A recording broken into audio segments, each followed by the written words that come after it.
மறுபடியும் அந்த இது வச்சு இது இருக்கா நீங்க இருக்கு இதானே அதுல இருக்கு அது காணாம மறுபடியும் போர்ட்ஸ் இங்க இருக்கு போல் இருக்கடா இப்ப சீட்டை பண்றேன் சீட்டை தானே அது என்னுடைய போன் வச்சு இங்க இருக்கு தண்ணி ஒரு பாட்டில் கேஷ் 20 ரூபா இருக்குல்ல அதெல்லாம் வீட்டுக்கு எடுத்து வந்து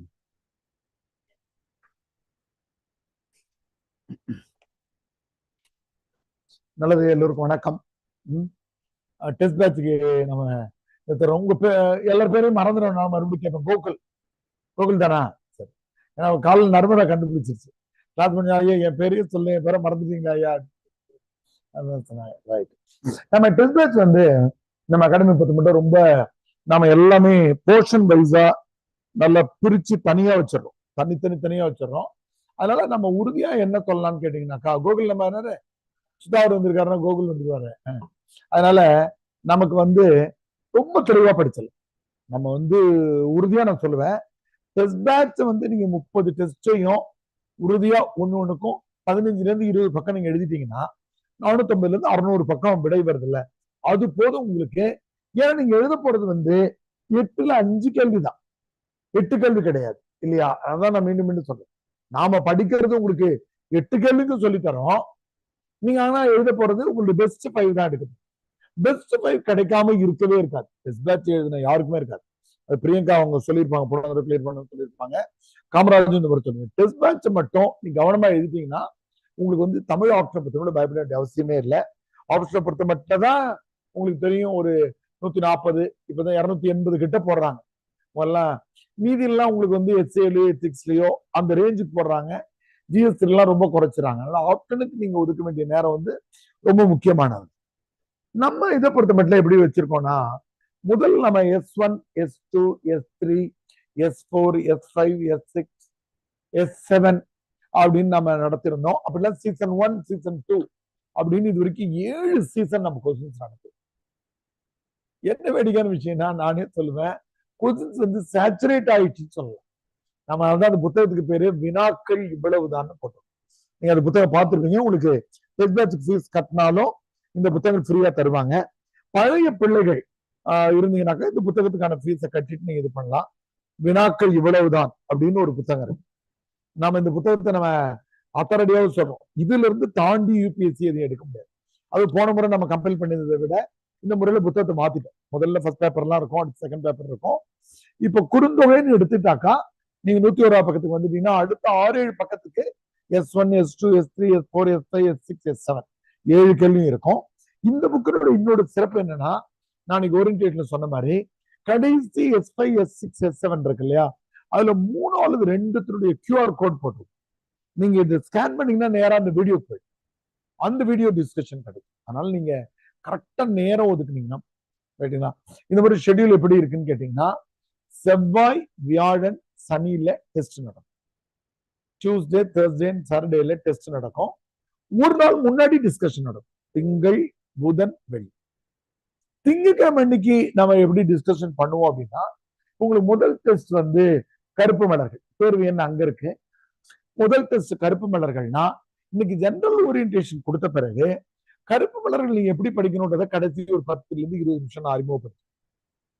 புதன்கிழமை அன்னைக்கு வரும்போது அந்த கொஸ்டின் இருக்குல்ல நாம போடுற 150 மார்க் கொஸ்டின் அந்த 150 மார்க் கொஸ்டின்ல எப்படி விட எழுதணும்ன்றத டிஸ்கஸ் பண்ணுவோம் ஆனா அதே நேரத்துல PYQ ப்ரீவியஸ் இயர் கொஸ்டின்ஸ் இருக்கு இல்லையா அதை நீங்க எடுத்துட்டு வந்து அதுல ஏதாவது டவுட் இருந்தா நீங்க கேட்கலாம் இது புதன்கிழமை முடிஞ்ச பிறகு அடுத்த 2வது டெஸ்ட் தொல்காப்பியம் இருக்கு இல்லையா இதுக்கான அறிமுகத்தை கடைசி 10 நிமிஷம் அப்படின்னு சொல்லுவோம் ஆனா ஃபர்ஸ்ட் பேப்பரை பொறுத்த மட்டும் நம்ம ஒரு விஷயத்தை பின்பற்றோம் என்னன்னு கேட்டீங்கன்னா ஃபர்ஸ்ட் பேப்பர் கொஸ்டின்ஸை முதல் நாளே உங்களுக்கு தந்துடும் செகண்ட் பேப்பர் கொஸ்டின்ஸ் மட்டும்தான் அடுத்த நாள் காலைல 10 மணிக்கு கிடைக்கும் ஃபர்ஸ்ட் பேப்பர் கொஸ்டின்ஸை முதல் நாளே உங்களுக்கு போட்டுரும் ஏன்னா அதுக்கு மேல அது கேள்வி கிடையாது தொல்காப்பியத்தின் அமைப்பின் சிறப்பம் அதுல இருக்கக்கூடிய அகத்திணை மாதிரி இதெல்லாம் ஸ்டாண்டர்ட் கொஸ்டின்ஸ் அதனால ஃபர்ஸ்ட் பேப்பர் கொஸ்டின்ஸை பொறுத்த மட்டும் 1-2 கொஸ்டின்ஸ் தான் அந்த காலைல 10 மணிக்கு தருவோம் திறனாய்வு ஒப்பிலக்கியம் அதெல்லாம் கொஞ்சம் சஸ்பென்ஸா இருந்தா நல்லது மீதி எல்லாத்தையும் நம்ம என்ன பண்ணிட்டோம்னா முதல் நாளே போட்டுருவோம் ஃபர்ஸ்ட் பேப்பர் அது நீங்க படிச்சுட்டு வந்து எழுதலாம். செவ்வாய், வியாழன், சனி காலைல 10ல இருந்து 11:45 வரைக்கும் நீங்க எழுதினா போதும். இது எப்படி வச்சிருக்கிறோம்னா 150 மார்க் தான் கொஸ்டின். 150 mark question. 1 மணி நேரம் 48 நிமிஷம். ஏன் அப்படி வச்சிருக்கிறோம் அப்படின்னு கேட்டீங்கன்னா 180 நிமிஷம் கொடுக்கறாங்க 5 கேள்விக்கு. அப்போ ஒரு கேள்விக்கு 36 நிமிஷம். இந்த நம்ம 150 மார்க் மட்டும் போடுறதால நாம இந்த மாதிரி வச்சிருக்கோம். 148 வச்சிருக்கோம். 108 நிமிஷம் வச்சிருக்கோம். இதுல எப்படி இருக்கும்னாக்கா மொத்தம் 3 கேள்விகள் இருக்கும் உங்களுக்கு. 1 2 3 3 கேள்விகள் இருக்கும். இதுல 5 மார்க் கேள்வி இருக்கும். இதுல ஐ மீன் 10 மார்க் கொஸ்டின்ஸ் இருக்கும். 5 into 10 50 மார்க்ஸ் இருக்கும். இதுல அது மாதிரி 15 15 20 15 15 20 இந்த மாதிரி 2 இருக்கும். 3 தான் நோ சாய்ஸ். உங்களுக்கு அந்த போர்ஷன் டெஸ்ட்ல நடக்கும்போது உங்களுக்கு நோ சாய்ஸ் இந்த மாதிரி இருக்கும். 1.25 மணி நேரம் தான் டெஸ்ட். ஆனா நீங்க எவ்வளவு நேரம் வேணாலும் எழுதலாம். நீங்க பயந்து போயிட்டு 1.25 மணி நேரத்துல பேப்பரை கொடுத்துட்டு போகணுன்றதுலாம் கிடையாது. முதல் முறை எழுதும் போது உங்களுக்கு ஸ்பீட் வராம இருக்கலாம். அல்லது நீங்க சிலர் வந்து என்ன பண்ணுவாங்கன்னா விடை எழுதும் போது ஐயா நாங்க விடையே எழுதல பார்த்துதான் எழுதியிருக்கோம் அப்படின்னு மேலேயே எழுதிருவாங்க. மெட்டீரியல் ப்ரிப்பரேஷன் அப்படின்னே போட்டு எழுதுவாங்க. நல்லா படிச்சிருக்க புத்தகத்தை நீங்க டெஸ்டா எழுதுறதும் இல்ல நாம பாதியா படிச்சிருக்கோம் முன்னாடி உட்காரு பாதியா படிச்சிருக்கிறோம் அப்படின்னு லேட்டா இருந்தவங்கள முன்னாடி தான் உட்காரணும். பாதியா படிச்சிருக்கிறோம் அப்படின்ற மாதிரி புத்தகத்துல எழுதலாம். எல்லாத்துலயுமே நீங்க டைம் போட்டுட்டு எழுது. எத்தனை மணிக்கு தொடங்கணும் எத்தனை மணிக்கு முடிச்சோம் அப்படின்றது ரொம்ப முக்கியம். நடுவில் ஏதாவது பிரேக் எடுத்துட்டு எழுதினா கூட தப்பு கிடையாது. வீட்டுல இருக்கீங்க 10ல இருந்து 11 வரைக்கும் எழுதினேன். மறுபடியும் மதியானம் 2ல இருந்து 3 வரைக்கும் எழுதினேன். டோட்டல் ஹவர்ஸ் டேக்கன் வந்து இது வந்து 1.25 மணி நேரம் நீங்க போட்டிருந்தீங்க. நான் 2.5 மணி நேரம் எழுதினேன் அப்படின்னு தெரியறது நல்லது. எல்லா விடைத்தாள்களையும் நானே தெரியும். ரைட்டுங்களா? இதுதான் வந்து இந்த இதுக்கானது. இப்ப நாம இந்த இதை எப்படி பிளான் பண்ணியிருக்கோம் அப்படின்னு கேட்டீங்கன்னா செகண்ட் பேப்பரை பொறுத்தமட்டில் 17 புத்தகங்கள் இருக்கு. ஃபர்ஸ்ட் பேப்பரை பொறுத்தமட்டில் நமக்கு 11ல இருந்து 12 புத்தகங்கள் தான் நம்ம ரெஃபர் பண்ணோம். அதனால நம்ம என்ன பண்றோம் 3 டெஸ்ட்டுக்கு ஒரு டெஸ்ட் தான் ஃபர்ஸ்ட் பேப்பர் வரும். முதல்ல நம்ம ஃபர்ஸ்ட் டெஸ்ட் சீரீஸ் தான் வைக்கும்போது என்ன பண்ணோம் முதல்ல செகண்ட் பேப்பர்லாம் நடத்தி முடிச்சுட்டு அடுத்து ஃபர்ஸ்ட் பேப்பர் நடத்த ஆரம்பிச்சோம். செகண்ட் பேப்பர் எழுதும் போதே எல்லாருமே வந்து எக்ஸாஸ்ட் ஆயிடுறாங்க. ஃபர்ஸ்ட் பேப்பருக்கு வந்து ஐயா ரொம்ப டயர்டா இருக்கு அப்புறம் எழுதுங்க. ஆனா ஃபர்ஸ்ட் பேப்பர் தான் மார்க் ஸ்கோர் பண்றதுல ரொம்ப முக்கியம். அது ரெண்டுத்தையும் கலந்து நம்ம வச்சோம். அதனால முதல் டெஸ்ட் வந்து கருப்பு மலர்கள், 2வது வந்து தொல்காப்பியம். இந்த நம்பரை பார்த்துக்கோங்க. 2வது தொல்காப்பியம். டேட் கரெக்டா செக் பண்ணி போட்டிருக்காங்க. உங்களுக்கு டவுட் இருந்ததுன்னா கேட்டு எல்லா செவ்வாய் வியாழன் சனியும் போட்டு. அடுத்து 3வது டெஸ்ட் முத்துப்பட்டன் கதை, 4வது 5 இலக்கணம். அப்புறம் பாத்தீங்கன்னா 4 7 10 13 16 19 22 25 27 அந்த மாதிரி 3 கூடி வர்ற மாதிரி நம்ம வச்சிருக்கோம். அங்க 2 டெஸ்ட் எழுதிட்டு இங்க வரும். கற்பனர்கள் மட்டும்தான் 1 எழுதணும்னு இங்க வரும். கண்ணன் பாட்டு புறநானூறு முடிஞ்சதுக்கு அப்புறம் மொழி வரலாறு, தாழ்ந்த தமிழமும் குறுந்தொகையும் முடிஞ்ச பிறகு மொழி வரலாறுனுடைய இன்னொரு பகுதி. அடுத்தது திருப்பாவையும் அறமும் அறத்தையும் முடிஞ்ச பிறகு மொழி குடும்பங்கள், யாருக்கும் வெட்கமில்லை கம்பராமாயணம் முடிஞ்ச பிறகு இலக்கிய வரலாறு, சித்திரப்பாவையும் திருவாசகம் முடிஞ்ச பிறகு திறனாய்வு ஒப்பிலக்கியம், சிலப்பதிகாரம் திருக்குறள் முடிஞ்ச பிறகு இதழியல், குருபீடம் குடும்ப விளக்கு முடிஞ்ச பிறகு நாட்டுப்புற இலக்கியங்கள், மலையறிவு முடிஞ்ச பிறகு தமிழர் பண்பாடு நாகரீகமும், அடுத்து புதுக்கவிதைகளுடைய இலக்கிய உத்திகளும் கடைசியா. இன்னும் 2 விஷயங்களையும் கூட இந்த தேர்வுல கவனிக்கணும். திருக்குறள் வந்து 35 அதிகாரங்கள் இருக்கிறதால அதை நம்ம ஒரே டெஸ்ட்ல கவர் பண்ண முடியாதுங்கிறதால திருக்குறள் முழுசா ஒரு டெஸ்ட் இருக்குது. அது வந்து 21வது டெஸ்ட். ஆனா திருக்குறளுடைய 35 அதிகாரங்களையும் பிரிச்சு சில அடிப்படை வினாக்களை நம்ம எழுதிடுறோம். சின்ன புத்தகத்தை 4 கூட சேர்த்து. எந்தெந்த புத்தகங்கள்னா முத்துப்பட்டன் கதை, பக்கத்துல திருக்குறள் இருக்கு பாருங்க கூட்டல் போட்டு, முத்துப்பட்டன் கதை, தாழ்ந்த தமிழகமே, அறமும் அரசியலும், யாருக்கும் வெட்கமில்லை, இந்த 4 கூடியும் சேர்ந்து ஒரு 2-3 திருக்குறள் கேள்விகளையும் அங்கேயே எழுதிட்டு வந்தோம். ஏன்னா திருக்குறள் 35 அதிகாரம், அதுல எந்த அதிகாரம் வேணாலும் 10 மார்க் கேள்வி இடம்பெறுதுன்றதால பேப்பரை பொறுத்தமட்டில் ஒரு முக்கியமான விஷயம் சொல்றேன். அது என்னன்னு கேட்டீங்கன்னா சிறுகதைகள், நாடகங்கள், புதினங்கள், வட்டார வழக்கு புதினங்கள், கவிதைகள், நறுக்குகள், இது இன்னைக்கு இருக்கிற கரண்ட் அஃபேர்ஸ் கொஸ்டின். இன்னைக்கு சோதர்மன் சூழ்ல பரிசு வாங்கியிருக்காரு, ஜோடி குரூஸ் கொற்கைக்கு பரிசு வாங்கியிருக்கிறாருன்னா இந்த புதினங்களை படிக்கணும். இது டெஸ்ட் மேட்ச் முடிகிற போது நான் சொன்னேன் அப்படின்னாக்கா உங்களுக்கு ரொம்ப அதிர்ச்சியா இருக்கும். இன்னும் நம்ம படிச்சு முடிக்கலையான்னு. அதனால இன்னைக்கு இருக்கிற புது கவிதைகள் எப்படி இருக்கிறது, இன்னைக்கு இருக்கிற சிறுகதைகள் எப்படி இருக்கிறது, இன்னைக்கு இருக்கிற நாடகங்கள் எப்படி இருக்கு, வட்டார வழக்கு புதினங்கள் எப்படி இருக்குன்றத அங்க திருக்குறள் சேர்த்த மாதிரி இங்க சேர்த்திருக்கிறோம். மொழி வரலாறு பிற்பகுதி கட்டுரைகள் எழுதும் போதே சிறுகதைகளின் தமிழ் சிறுகதைகளின் தோற்றமும் வளர்ச்சியும், அதுல உங்களுக்கு பிடித்த புதுமை பித்தன் யாரோ ஒரு எழுத்தாளரை பற்றி திறனாய்வு செய்து எழுதுக, அவன் 2 அல்லது 3 கேள்வி சிறுகதைகள் இருந்து போடும். அதே மாதிரி நம்முடைய திறனாய்வு ஒப்பிலக்கியத்து கூட தமிழ்ல நாடகங்கள் எப்படி தோன்றுச்சு, நாடகங்களை வரலாற்று நாடகங்கள், சமூகவியல் நாடகங்கள், பெண்ணிய நாடகங்கள், யாருக்கும் வெட்கமில்லை மாதிரி அங்கத நாடகங்கள் எப்படிதான் வகைப்படுத்தும் அந்த ஐடியா எல்லாமே நம்ம சொல்லி தருவோம். அதனால அடுத்து புதினங்கள்னா உங்களுக்கு தெரியும், அதுதான் நாவல்கள். நாவல்கள் என்பதற்கான தூய தமிழ் சொல் புதினங்கள். நம்ம பாடத்திட்டத்திலே அதே இருக்கு. அது வரலாற்று புதினங்கள், சமூகவியல் புதினங்கள், நகைச்சுவை புதினங்கள். அது அடுத்து வட்டார வழக்கு, டயலெக்ட்ஸ் பேஸ் பண்ணி கீரா போன்றவர்கள் எழுதுகிற நாவல்கள். அடுத்தது ஜென்ரலா புது கவிதைகளும் ஹைக்கு நறுக்குகள். இதையும் நடுவில் நம்ம அறிமுகப்படுத்தும். ரொம்ப நம்ம முதல் டெஸ்ட் பேட்ச்ல இருந்து அப்படியே கொஞ்சம் கொஞ்சமா இம்ப்ரூவ் பண்ணி இது ஸ்டாண்டர்டைஸ் பண்ணி நம்ம வச்சோம். ரைட்டுங்களா? அப்ப உங்களுக்கு செகண்ட் பேப்பர் கொஸ்டினை பொறுத்த மட்டும் 9:50 9:55 குரூப்ல போட்டுருவாங்க. நீங்க இங்க வந்து உட்கார்ந்து எழுதலாம். உங்களுக்கு ஆன்சர் ஷீட் தருவாங்க. உங்களுக்கு இந்த 4 புத்தகங்களுமே தருவாங்க. இந்த வருஷத்துல நம்ம கிட்ட சேர்ந்த பிள்ளைகளா இருந்து டெஸ்ட் பேட்ச் எழுதாம இருந்தா அவங்களுக்கு டெஸ்ட் பேட்ச் ஃப்ரீ. அதாவது கிட்டத்தட்ட எப்படின்னாக்கா போன பிப்ரவரி மார்ச்ல ஜாயின் பண்ணாங்க பாருங்க. ஏன்னா அந்த ஜூன் டெஸ்ட் பேட்ச் அவங்களால எழுதியிருக்க முடியாது. அதனால இந்த டெஸ்ட் பேட்ச் அவங்களுக்கு போன ஜனவரி பிப்ரவரி பிறகு ஜாயின் பண்ணாங்க. அவங்களுக்கு வந்து இந்த டெஸ்ட் பேட்ச் ஃப்ரீயா வரும். இப்ப படிச்சுட்டு இருக்கிற பிள்ளைங்களுக்கு அடுத்த டெஸ்ட் பேட்ச் ஃப்ரீ. கரண்ட் பேட்சுக்கு வந்திருக்க பிள்ளைகள் இன்னைக்கு வரல. ஏன்னா உங்களுக்கு இப்பதான் 2 புத்தகங்கள் தொடங்கி. ரைட்டுங்களா? ஓல்ட் பேட்சா இருக்கிறவங்களுக்கு ஒரு மினிமம் ஃபீஸ் வைப்பாங்க. அவங்களுக்கு இந்த புத்தகங்கள் தருவாங்க. தம்பி எல்லாம் கொஞ்சம் ஸ்பெஷல் கேஸ், அதனால அவருக்கு ஒரு சின்ன ஃபீஸ் கன்செஷன் இருக்கு. இதுதான் இந்த இதை பொறுத்த மட்டும் உங்களுக்கு இது. பெரும்பாலும் டெஸ்ட் நடக்கிற தேதியில எந்த மாற்றமுமே இருக்காது. எப்பாவது நான் கொஞ்சம் பிஸியா இருந்தேன்னா டிஸ்கஷன் டேட் வந்து திங்கள் புதன் வெள்ளின்றதுக்கு பதில் செவ்வாய்க்கிழமை சாயந்தரம் ஒரு 5 to 6:30 7 மணியா இருக்காது. அப்படி டிஸ்கஷன் ரெகுலர் டைம் வந்து 7 to 8 டிஸ்கஷன் டைம் 8:15 8:30 முடிச்சிருவோம்.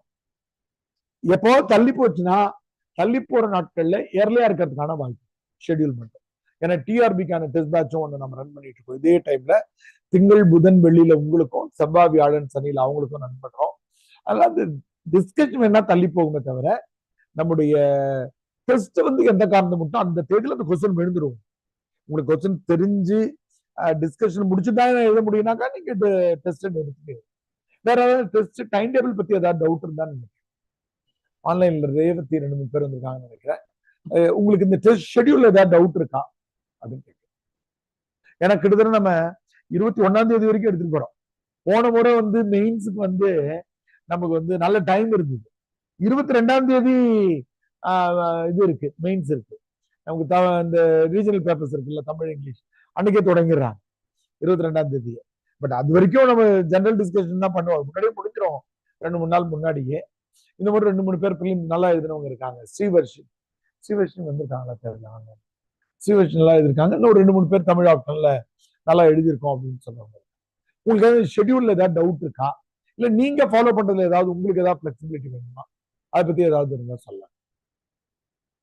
இப்ப நான் இந்த முறை ப்ரிலிம்ஸ் கிளியர் பண்ணலைங்கயா அப்படின்றவங்க இந்த வீடியோஸை பாக்குறதோ இதை வந்து ஒரு 10 நாள் 15 நாளைக்கு நீங்க எக்ஸ்டெண்ட் பண்ணிக்கலாம்.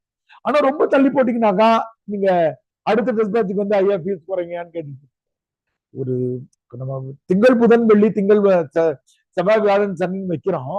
இத வந்து 1 வாரம் அல்லது 2 வாரம் கூடுதலா நீங்க எடுத்துக்கலாம். அதான் ஒண்ணு. சொல்லுங்க சுபாஷ். அது நீங்க உங்களுக்கு அடுத்த டெஸ்ட் பேட்ச் ஃப்ரீமா. இப்ப நீங்க நர்மதாலாம் இப்ப வர்ற டெஸ்ட் பேட்ச் வரைக்கும் கவனிங்க. நான் என்ன சொல்லுவேன்னா, உங்களுக்கு பேன பேட்ச்ல ஒரு பையன் இருந்தான். அவன் என்ன பண்ணுவான், அப்பதான் குரூப்ல ஜாயின் பண்ணா ரெகுலர் கிளாஸ் டெஸ்ட் பேட்ச் தொடங்கணும் எல்லா டெஸ்ட் பேட்சும் வந்து கவனிச்சான். ஏன்னா எதா இருந்தாலும் தமிழ்ல தானே பேசுறேன். பெயர் தெருவினைய ஒரு முறை உங்களுக்கு முதல்ல கேட்கும்போது எப்படி இருந்தாலும் புதுசா இருக்கும். மறுபடியும் கிளாஸ்ல கவனிக்கும் போது அவங்களுக்கு நல்லா புரியா இருக்கும். தெரியுதுங்களா? அதனால நீங்க குறுந்தொகை வரையில கவனிக்கலாம். அல்லது நாம ஏதாவது பிக்கப் பண்ணி வரோம்னு வச்சுக்கோங்க, அந்த புத்தகம் வரைக்கும் இப்ப எழுதலாம். இது நீங்க அப்புறமா ஒன்றும் தவறு இல்லை.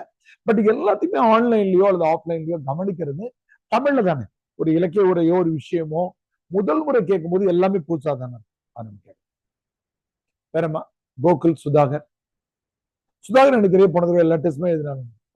22 எழுதுனீங்க. அதான் மெட்டீரியல் ஏதோ டெஸ்டா எழுதுது. ஆனா ஃபர்ஸ்ட் பேப்பர் ஃபுல்லாவே எழுதுனீங்க நீங்க 2 பேருமே. ஒரு செகண்ட் பேப்பர் நீங்க டெஸ்ட் எழுதல. மெட்டீரியலா ப்ரிப்பேர் பண்ணி. கோகுல் உங்களுக்கு ஏதாவது டவுட் இருக்கா? சரி. மொத்தமாக உங்களுக்கு சொன்ன பாருங்க, இது 5, 6, 11 கேள்விதான். 5 10 மார்க் கேள்வி, இது ஒரு 3, இது ஒரு 3, மொத்தம் 11 கேள்விதான். ஒரு புத்தகத்துக்கு 11 கேள்விதான் நம்ம. ஆமா, அதுல சாய்ஸ் 11மே கம்பல்சரி அப்ளை அட்டன் பண்ற மாதிரி தான் இருக்கும். அதுவே ஃபுல்லா உங்களுக்கு கவர் ஆயிடும். நாளைக்குள்ள கருப்பு மலர்களுக்கு நான் ஒரு 2 கேள்விகளை லேசர் டிக் பண்ணி எடுத்திருக்கேன். செகண்ட் பேப்பரை பொறுத்த மட்டும் எப்பவுமே கேள்விகளை சின்னதா மாத்தணும். ஃபர்ஸ்ட் பேப்பர் கேள்விகளை மாத்தவே முடியாது. உங்களுக்கு எடுத்துக்காட்டுகளை தான் மாத்த வேண்டும். சிறுகதைகள் கேட்டாங்கன்னா நான் அடிக்கடி சொல்லுவேன், நீங்க வேற சிறுகதை, நீங்க வேற சிறுகதை, நீங்க வேற சிறுகதை. வினையாளனையும் பேருன்னு கேட்டேன்னா நீங்க வேற எடுத்துக்காட்டு, அவர் வேற எடுத்துக்காட்டு. அந்த கேள்வி பிக்சர். மெய் மயக்கம்னா அந்த கேள்வி வந்து பிக்சர். ஃபர்ஸ்ட் பேப்பர் கொஸ்டின்ஸ் பெரும்பாலும் அதுல இருக்கக்கூடிய 12 கேள்வி இருக்கு இல்லையா, ஏதோ 1 2 மட்டும் தான் முதல்ல போட மாட்டோம். பெரும்பாலும் 12மே முதல் நாளே போட்டுருவோம். நீங்க படிச்சுட்டு வந்துட்டு எழுதலாம். செகண்ட் பேப்பர் கொஸ்டின்ஸ் மட்டும் அன்னைக்கு காலையில தான். ஏன்னா அதுல வந்து நீங்க படிக்கிறது ஈஸி. அது இன்ட்ரெஸ்டிங்கான ட்விஸ்டிங் இருக்கும்போது நீங்க எப்படி மேனேஜ் பண்றீங்கன்றது வேற ஏதாக்கமா சரி கேள்வி. ஆன்லைன்லமா ரேவதிமா? ரேவதி இருக்கீங்களா? யார் இருக்காங்க? ஆன்லைன்ல குரல் கேக்குதாமா? கேக்குதுங்கய்யா. ரேவதி எதாவது டவுட் இருக்காமா? இல்லைங்கய்யா. எஸ்பெக்ட் சம்பந்தமா எதுவும் ரைட், ஓகே, நல்லது. இப்ப பாத்தீங்கன்னாக்கா இப்ப இதுதான் வந்து உங்களுக்கான நம்ம பொதுவா நம்ம டெஸ்ட் பேட்ச்க்கும் யூபிஎஸ்சி இதுக்கும் ஒரு சின்ன வேறுபாடு வச்சு. அது என்னன்னு கேட்டீங்கன்னா, பொதுவா யூபிஎஸ்சி வந்து 10 மார்க் கேள்விக்கு 10 மதிப்பெண்ணுக்கு பக்கங்கள் வந்து 2 பக்கம் எழுதணும்னு எதிர்பார்க்கிறாங்க. 15 மார்க்குக்கு 3, 20 மார்க்குக்கு 4. இது வந்து யூபிஎஸ்சி ஸ்டாண்டர்ட். சில கொஸ்டின்ஸ் என்ன பண்ணுவாங்கன்னு கேட்டீங்கன்னா 15 மார்க்குக்கும் 3 பேஜ் விடுவாங்க, 20 மார்க்குக்கும் 3 பேஜ் விடுவாங்க. அதுதான் நீங்க 50 பக்கம் எழுத வேண்டி இருக்காது. 45ல இருந்து 47 பக்கம் எழுத வேண்டிய யூபிஎஸ்சி ஆன்சர். நாம என்ன பண்றோம்னா இதுல ஒரு சின்ன மாறுபாடு பண்ணிருக்கோம். ஏன்னாக்கா இப்ப கருப்பு மலர்கள்னா அதே முன்னுரை அதே முடிவுரை தான் உங்ககிட்ட இருக்கும். காமராசன் எழுதினாரு, வால்டர் விட்மனை பார்த்து எழுதினாரு, கண்ணதாசன் அறிமுக உரை வாங்கினாரு, இதெல்லாம் ரிப்பீட்டடா வரும்ன்றதாங்க. நாம என்ன பண்ணிருக்கோம், கொஞ்சம் பேஜ் குறைச்சிருக்கோம். நீங்க அப்படிதான் எழுதணும்ன்றது கிடையாது. நாம இதை என்ன பண்றோம், இது 1.5 பக்கமாகவும், இது 2 பக்கமாகவும், இது 3 பக்கமாகவும் நம்ம எழுத சொல்றோம். பரீட்சைக்காக கிடையாது, உங்களுக்கு ப்ரிப்பரேஷன். ஆனா கூடுதலா எழுதலாம், எழுதக்கூடாதுன்னு ஒண்ணும் கிடையாது. பொதுவா நாம கேட்கறது இந்த மாதிரியான ஐடியாவில எழுதினா போதும். ஏன்னா ஒரே முன்னுரை, ஒரு இப்ப வானவில் நம்ம வந்து நாளைக்கு நான் கருப்பலர்கள் ஒரு 5 கவிதைகள் கேட்கிறேன்னு வச்சுக்கோங்க, எல்லாத்துக்கும் ஒரே மாதிரியான முன்னுரையா இருக்கும். அப்ப நீங்க ஒரு முன்னுரை தான் அங்க எழுத போறீங்க. கருப்பலர்ல ஒரே ஒரு கேள்வி எழுத போறீங்க, மீறி போனா 2 கேள்வி எழுது. அப்ப சில விஷயங்கள் ரிப்பீட் ஆகுன்றதால நம்ம டைம் இந்த பேஜ் குறைச்சிருக்கோம். இது நீங்க ஐயா நீங்க 1.5 பக்கம் தான் எழுத சொன்னீங்க, அவர் 2 பக்கம் விட்டுருந்தாங்கன்னு சொல்லுங்க. ஒரே புத்தகத்துக்குள்ள நம்ம கேட்கறதால இந்த பேஜை வந்து நம்ம ஆச்சுங்களா. நீங்க அந்த 1.25 மணி நேரத்துல உறுதியா எழுதுற மாதிரி இருக்கும். ரைட்டுங்களாமா? ஓகேவா? இப்ப நம்ம முதல் தேர்வு கருப்பு மலர்கள். நம்ம ரொம்ப ஸ்ட்ராங்கா முதல்ல படிக்கிற அந்த புத்தகம். நம்ம இந்த புத்தகத்தை அடுத்த ஒரு 15-20 நிமிடங்களுக்கு டைம் என்ன நம்ம அதிகமா கூட படிக்கலாம். உங்ககிட்ட யார்ட்டையாவது இன்னொரு 7:30 தான் நமக்கு இன்னொரு கிட்டத்தட்ட ஒரு 3/4 மணி நேரம். அதனால இதுல என்ன பழைய யூபிஎஸ்சி கொஸ்டின்ஸ் ஏதாவது நீங்க இருந்தா கூட உங்ககிட்ட இருந்து கூட கேட்கலாம். இது என்ன இதுல ஏதாவது யார்ட்டையும் இருக்கா? இதுல ஏதாவது இருந்தா கூட நம்ம பொதுவாகவே நம்ம அகாடமில ரெகுலரா நம்ம படிக்கும்போது கருப்பு மலர்கள் புத்தகத்தை ரொம்ப ஆழமாவே படிச்சிருக்கோம். முதல் புத்தகமா நம்ம படிச்சிருக்கோம்.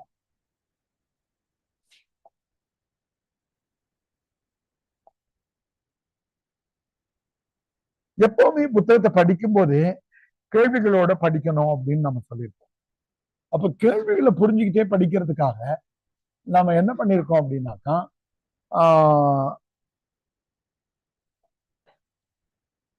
சப்போர்ட்டிங் மெட்டீரியல்ல அந்த விஷயங்களை கொடுத்துருக்கோம். அதை அவங்க நமக்கு தாண்டவே மாட்டாங்க.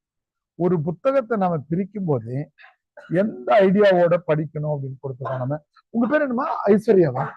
உங்க பேர் குண குணஸ் குணஸ்.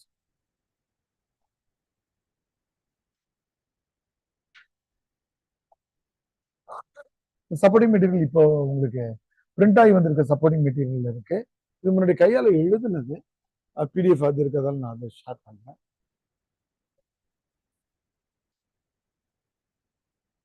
ஒரு புத்தகத்தை நாம நம்பர் வச்சிருக்கோம். அந்த நம்பர் உங்களுக்கு ஈஸியா இருக்கும். சீரியல் நம்பரை வச்சு நாம இது பண்றோம்.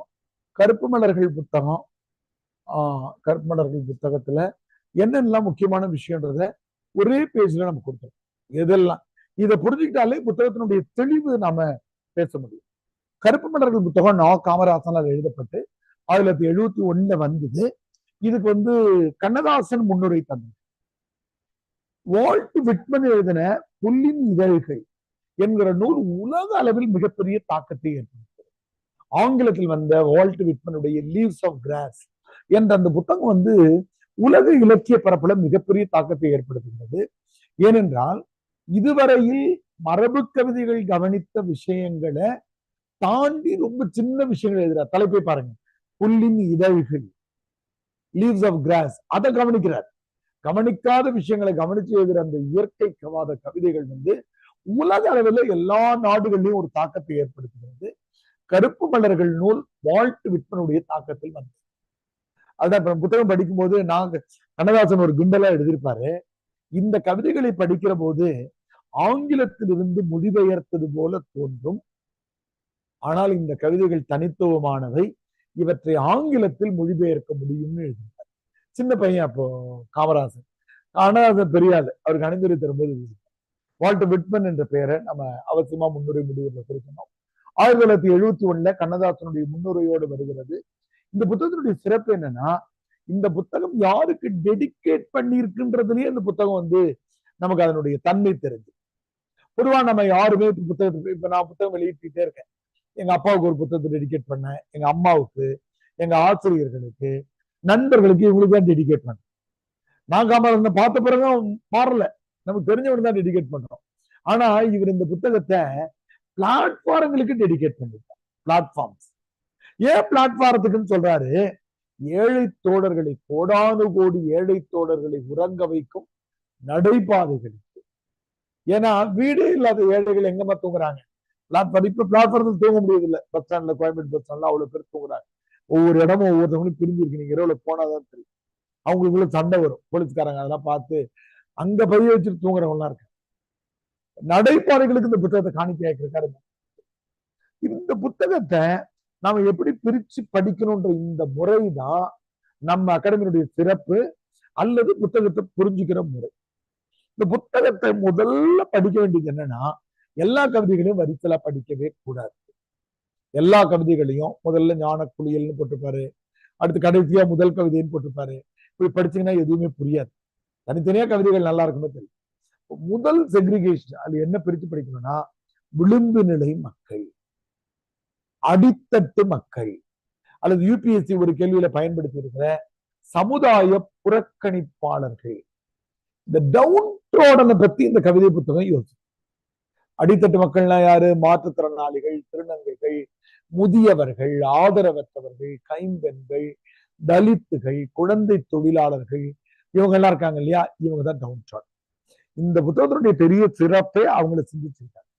காகித பூக்கள்னு திருநங்கைகளை பத்தி முதல் கவிதை இருக்கிறது. நிலாச்சோறுன்னு ஒரு பிச்சைக்காரனை பற்றிய கவிதை இருக்கிறது. அனாதைகள்னு ஆதரவற்றவர்களை பற்றிய கவிதை இருக்கிறது. நடைப்பினங்கள்னு சொல்லிட்டு பளியர் இனத்தை சார்ந்த மலைவாழ் பழங்குடி மக்களை பற்றிய கவிதை இருக்கிறது. அடுத்து இந்த ரெண்டு கவிதைக்கும் ஒரு சிறப்பு இருக்கிறது. பிச்சைக்காரி, குடிகாரன், நீதிமன்றத்தையே கேள்விக்குள்ளாக்கும் இருவர் என்பது யூபிஎஸ்சி கேட்கிற கேள்வி. அதுல பிச்சைக்காரின்னு ஒண்ணு இருக்கிறது, குடிகாரன் ஒண்ணு இருக்கிறது. சேரி கிராமம் இங்க கரெக்ட். சேரி கிராமமும் தபால்காரனின் மரணம் அப்படின்னு ஒரு கவிதை இருக்கிறது. ஊமைன்னு பேச முடியாத செவிமாற்று திறனாளி பற்றி ஒரு கவிதை இருக்கிறது. பாலியல் தொழிலாளிகள் என்று நாம மட்டமாக நினைக்கிற, உனக்கு போட் மறைக்குதாமா? உன் பேர் என்ன தம்பி? கைலாஷ். ஒரு போன்ல பேசுனாங்க, 2-3 நாள் முன்னாடி பேசுனாங்க. ஓகே. வந்து தபால்காரன் மரணம்னு ஒண்ணு இருக்கு. அடுத்தது வந்து விலை மகளிர் விபச்சாரிகள் என்று பொது சொல்லால சொல்லப்படுகிற பாலியல் தொழிலாளிகள் பற்றி இருக்கிறது. கருப்பு மலர்களை குறித்து இருக்கிறது. இது இல்லாமலே கூட பட்டியல் இல்லாம கருத்தம்மா என்கிற கவிதையும் அடித்தட்டு மக்களை பற்றிய கவிதை. அடித்தட்டு மக்களை பற்றிய கவிதை. இதுக்கு அடுத்தது உருவக கவிதை. செம்மன் புல். கருப்பலர் புத்தகம் வச்சிருக்கீங்களா? வச்சிருக்கீங்க? எடுத்துக்கோங்க. சரிப்பா. பொதுவா அடுத்த டெஸ்ட் என்னவோ அந்த புத்தகம் 2 புத்தகம் புதன்கிழமை அன்னைக்கு டிஸ்கஷனுக்கு வரும்போது கருப்பு மலர்களையும் எடுத்துருவாங்க. அதுக்கு அடுத்த டெஸ்டா இருக்கிற தொல்காப்பியம் புத்தகம் இருந்தா எடுத்துருவாங்க. நோட்ஸ் எடுத்துருங்க. ரைட்டுங்களா? அடுத்து இந்த விளிம்புநிலை மக்கள் கவிதைகளை தெளிவா படிச்சுட்டாலே கருப்பு மலர்கள்ல பாதி கேள்விக்கு மேல எழுதலாம். யூபிஎஸ்சி அடிக்கடி ரிப்பீட் பண்ற கேள்வி நீதிமன்றத்தை கேள்விக்குள்ளாக்கும் இருவர். பிச்சைக்காரி குடிகாரன் கவிதை அல்லது அடித்தட்டு மக்கள்.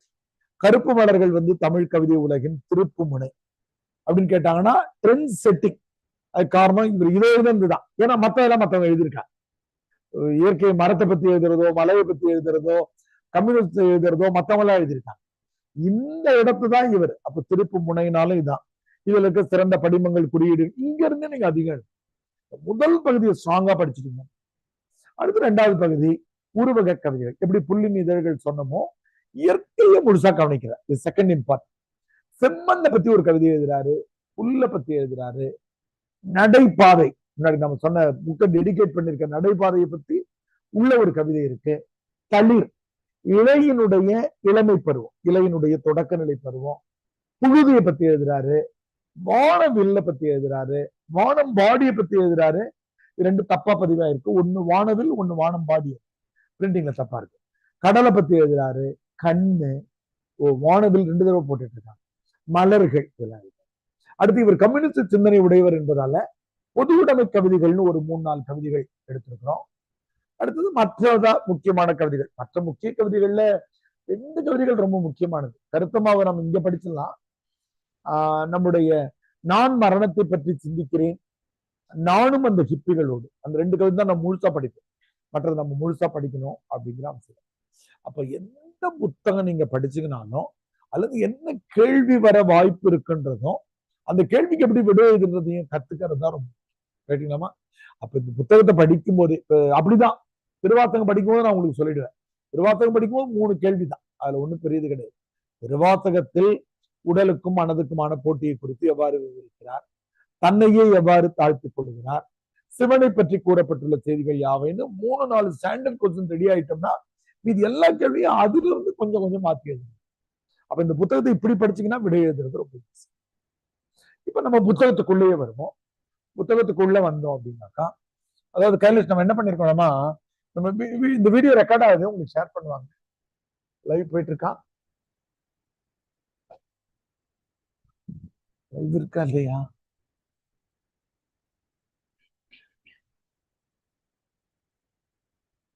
அப்போ செக் பண்ண சொல்லுங்க. லைவ் போட்டாலாம் இல்லையா?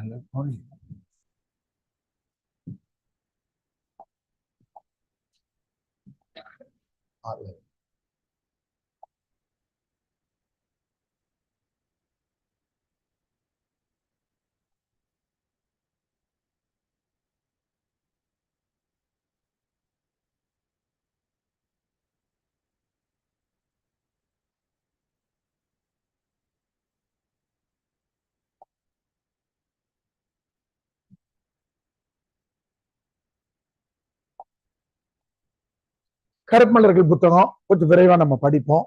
ஏன்னா உங்களுக்கான யூபிஎஸ்சி கொஸ்டின் பேட்டர்ன்ல முதல் கேள்வி 1வது கேள்வியும் 5வது கேள்வியும் நீங்க கம்பல்சரியா இது பண்றீங்க இல்லையா? 10 மார்க் கேள்வி எந்த புத்தகத்துல இருந்து போடுவாங்கன்றதுக்கு ப்ளூ பிரிண்ட் கிடையாது. இந்த 5 புத்தகத்துல இருந்து போடுவாங்க அப்படிலாம் கிடையாது. 17 புத்தகத்துல முதல் 7 புத்தகம், அடுத்த 10 புத்தகத்துல எதுல இருந்து வேணாலும் போடுவாங்க. அடிக்கடி கருப்பு மலர்கள் இருந்து கேட்டு. அப்ப கருப்பு மலர்கள் புத்தகத்தை பொறுத்த மட்டும் இந்த புத்தகம் 1971 வெளிவருகிறது.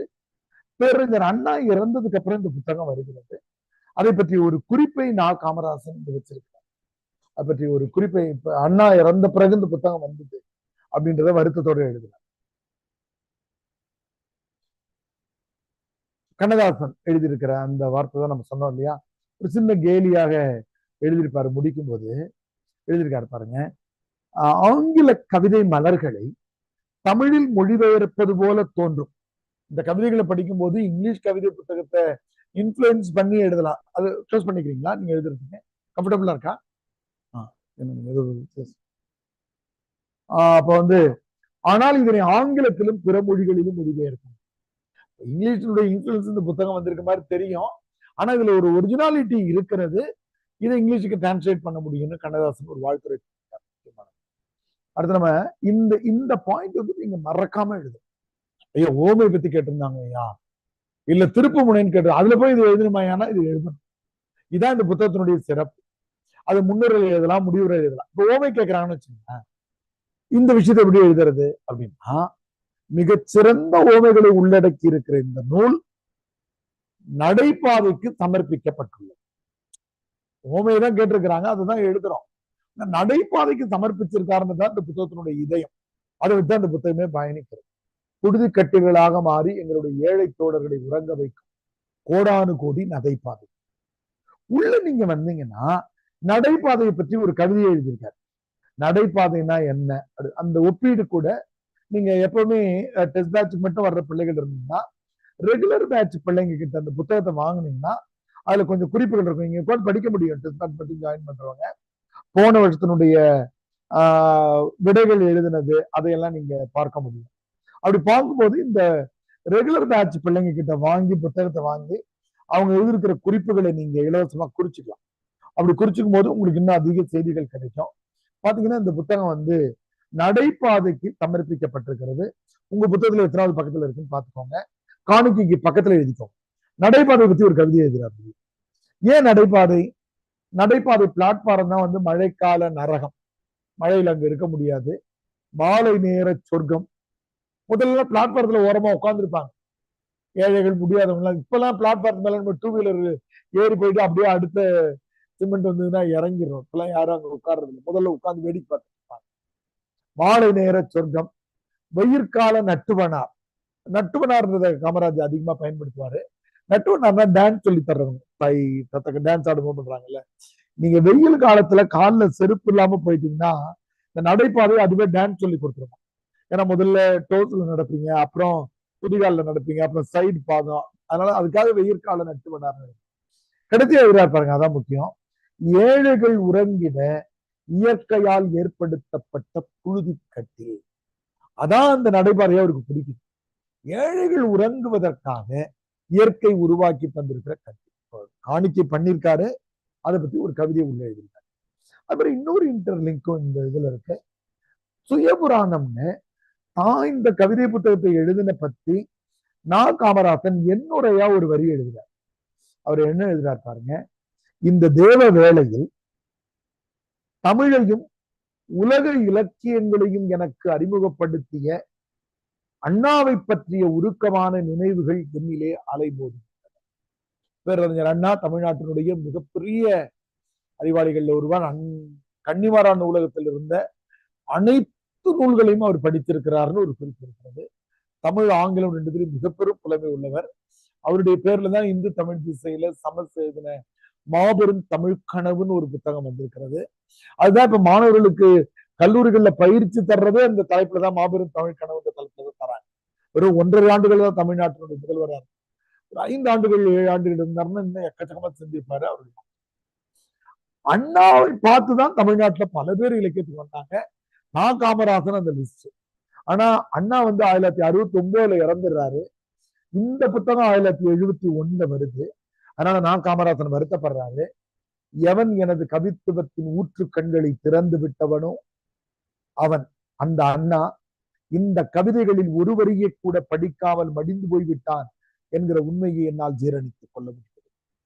பேரறிஞர் அண்ணாவுக்கு நான் என்ன கவிதையை உருவாக்குனாரு, ஆனா அவர் இது பண்ண உள்ள வந்து அண்ணாவை பத்தி ஒரு கவிதை இருக்கிறது. அந்த கவிதைக்கு பேரு கல்லறை தொட்டில்கள். கல்லறை தொட்டில்கள் யாராவது எத்தனை பக்கம் சொல்ல முடியுமா பிடிஎஃப்ல? ஏன்னா உங்க புத்தகத்துக்கு இதுக்கும் மாறும்.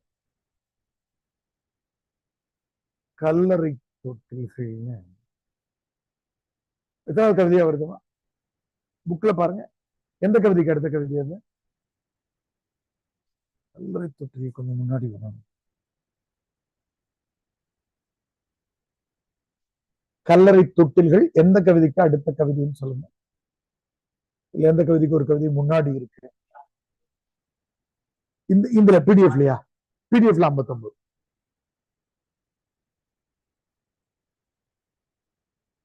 பாருங்க, கல்லறை தொட்டில்கள். இது பேரறிஞர் அண்ணாவை பத்தி அவர் எழுதியிருக்கிற கவிதை. இது அண்ணான்ற வார்த்தை இருக்காது. எப்படி கண்டுபிடிக்கலாம்னா, அதோ அந்த கடற்கரை அருகே அவன் தூங்குகிறான். அவன் அண்டர்லைன் பண்ணி பேரறிஞர் அண்ணான் கொஞ்சம் அண்ணாவை எழுதுறார். அண்ணாவை பத்தி என்ன எழுதுறாரு பாருங்க. ஒளிமழை தூவும் முழுநிலா நாளில் சிந்தனை நெருப்பாய் திருவிட மக்களை சந்தி திணல்களில் சந்தித்து விட்டு அதோ அந்த கடற்கரை அருகே அவன். திராவிட மக்களை தமிழ்நாட்டினுடைய ஆல் ஜங்ஷன் பாயிண்டையும் அவர் பார்த்தாராம். அததான் சந்தி திணல்களில் சந்தித்து விட்டு அப்படின்ற உச்சி ஒரு அழகான ஓமைகள்ல எழுதும்போது மறக்காம எழுத வேண்டிய ஓமை. ஏன்னா வேற யாரும் எழுத மாட்டாங்க, மற்ற புத்தகங்கள்ல இருக்கிற ஓமைகள்ல போயிடுவாங்க. பாருங்க, அண்ணாதுரை ஜெயிலுக்கு போகணும்னு எப்படி விருப்பப்பட்டாரா? சின்ன பெண்கள் நாட்டிய வகுப்புக்கு போகிற போது சதங்கை கொடுத்தாங்கன்னு வச்சுங்களேன், அது ஒரு வாரத்துக்கு கழட்டவே கழட்டாது. அப்படியே சாப்பிட்டு முடிச்ச உடனே காலில் சதங்கை போட்டு ததகா புத்தகான ஆடி பார்த்துட்டு அதை கொண்டு வந்து காமராசன் சொல்றாரு, கால் சதங்கை கட்டிய ஆட்டக்காரி போல் கைவிலங்கெந்திட காதல் கொண்டான். உவமைன்னு குறிச்சோம். ஓமையில இம்பார்ட்டன்ட், யாரும் எழுதாத டச் பண்றது. நான் உங்களுக்கு என்ன சொல்லுவேன்னா, விடைகள் எழுதும் போது எதிர்பார்க்கிற விடை 50% இருக்கணும். முக்கியமான ஓமைகள்ல தளிர்கள்ல இருக்கு, வானம்பாடியில் இருக்கு, அதை எழுதணும். ஆனா யாரும் தொடாத ஓமைகளை தொடணும்னா இந்த மாதிரி எடுக்கணும். என்னுடைய மரணத்தை பற்றி சிந்திக்கிறேன்ல எழுதுவாரு, நான் என் பாலிய காலங்களை இழந்ததை போல நீங்கள் என்னை இழக்கப் போகிறீங்க. நான் எப்படி என்னுடைய சைல்ட்ஹுட் டேஸ் இழந்துட்டேனோ நீங்க இந்த மாதிரி you are going to lose அப்படின்றது நீங்க அந்த மாதிரி ஓமையெல்லாம் வித்தியாசமா இருக்கும். இது வந்து அண்ணாவை பத்தி சின்ன கவிதை. இது தனி 10 மார்க் கவிதையா? அந்த 2 கவிதையுமே கேட்க மாட்டாங்க, நடைபாதை இது. ஆனா உங்க முன்னுரை முடிவுரையில நீங்க இந்த வரிகளை இப்ப நாம ரொம்ப வேகமா அந்த அடித்தட்டு மக்களுடைய கவிதைகளை எப்படி படிக்கணும் அப்படிங்கிறது. இந்த அடித்தட்டு மக்களுடைய கவிதைகளை படிக்கும் போது மதிப்பெண் பெறுவதற்கான இன்னொரு எளிய வழி என்ன, இலக்கியங்கள் தான் அரசியல் சட்ட சீர்திருத்தங்களுக்கு காரணமாக அமைகின்றன. இலக்கியங்கள்னா கவிதைகள்னு கிடையாது. இன்னைக்கு தினமணிலேயோ ஹிந்துலயோ வரக்கூடிய நடுப்பக்க தலையங்கங்கள் தான் இன்னைக்கு வந்து காமன் பொது சிவில் சட்டத்திலேயோ வேளாண் சட்ட சீர்திருத்தத்திலேயோ என்ன திருத்தங்களை பண்ணான்னு இவங்க சொல்றத அவங்க கவனிக்கிறான். NEP-ல இந்த குறைகள்லாம் இருக்குன்னு தமிழ்நாடு போராடுகிறதுனா அது சின்ன மாற்றங்களை எடுத்துட்டு வர. அப்போ காமராசன் வந்து இந்த கவிதைகளை எழுதின காரணத்தால, காமராசனுக்கு மட்டுமே கிடையாது, இந்தியாவில பிறமொழி கவிஞர்களும் திருநங்கைகளை பத்தி எழுதினதாலதான் திருநங்கைகளுக்கான நல வாரியம் அமைக்கப்பட்டது. இன்னைக்கு அவங்க போராடிட்டு தான் இருக்கிறாங்க. இன்னைக்கு அவங்களுக்கு ஆதார் கார்டு கிடைக்கிறது இல்லை, வீட்டு வாடகை கிடைக்கிறது. இந்த திருநங்கைகள் நான் விரைவா படிக்கிறேன், முக்கியமான வரிகளை மட்டும்.